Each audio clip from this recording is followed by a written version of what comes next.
ఈ బేకరీ స్టైల్లో cup cakes ఎలా తయారు చేయాలో ఈ వీడియోలో చెప్తానండి. పిల్లలు కప్ కేక్స్ చాలా ఇష్టంగా తింటారు. అదే మనం ఇంట్లో చేస్తే హెల్తీగా మనం పెట్టుకోవచ్చు. అది ఎలాగో చెప్తాను. ఒక కప్పు మైదా తీసుకున్నాను, ఒక కప్పు షుగర్ని మిక్స్ చేసుకొని షుగర్ పౌడర్ వేసుకున్నాను.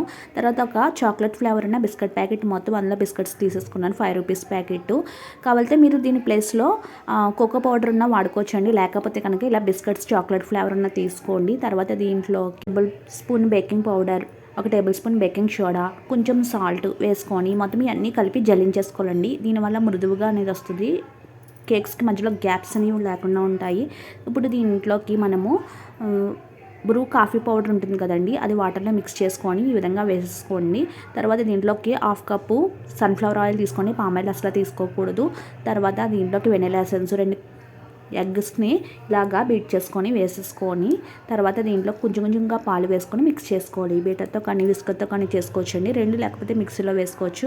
ఇప్పుడు ఒక కప్స్ తీసుకున్నానండి, దాంట్లో మైదా డస్టింగ్ చేసుకున్నాను. దీనివల్ల సింపుల్గా కేక్స్ అనేది కప్స్లోంచి వచ్చేస్తాయి. ఈ విధంగా ఈ కన్సిస్టెన్సీలో సరిపోతుందండి. ఇందులో వేసేసుకొని ఒక గిన్నెని ప్రీహీట్ చేసుకోవాలండి 15 మినిట్స్ స్టాండ్ పెట్టి. తర్వాత బాగా హీట్ అయిన తర్వాత మన పైన ప్లేట్ ఏమైనా పెట్టి ఈ కప్స్ని అందులో పెట్టేసుకోవడమే. మూత పెట్టేసి మీడియం ఫ్లేమ్ మీద అయితే 30 మినిట్స్, అదే లో ఫ్లేమ్ మీద అయితే 40-45 మినిట్స్ ఖచ్చితంగా బేక్ అవ్వాలండి.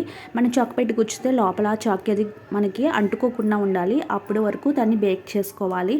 చూసారు కదా, బాగా చల్లారిపోయిన తర్వాత మాత్రమే దీన్ని డిమోల్డ్ చేయడం మనము స్టార్ట్ చేయాలి. ఒకవేళ రాకపోతే ఇలా చాక్తో ఇలాగా మనం సెపరేట్ చేసుకోవాలి. సింపుల్గా వచ్చేస్తుందండి. తర్వాత లేకపోతే కనుక కప్పుని మనం ఇలా చింపేస్తే కనుక, పేపర్ కప్పే కాబట్టి చింపేస్తే మనకి కేక్ అనేది బయటకు వచ్చేస్తుంది.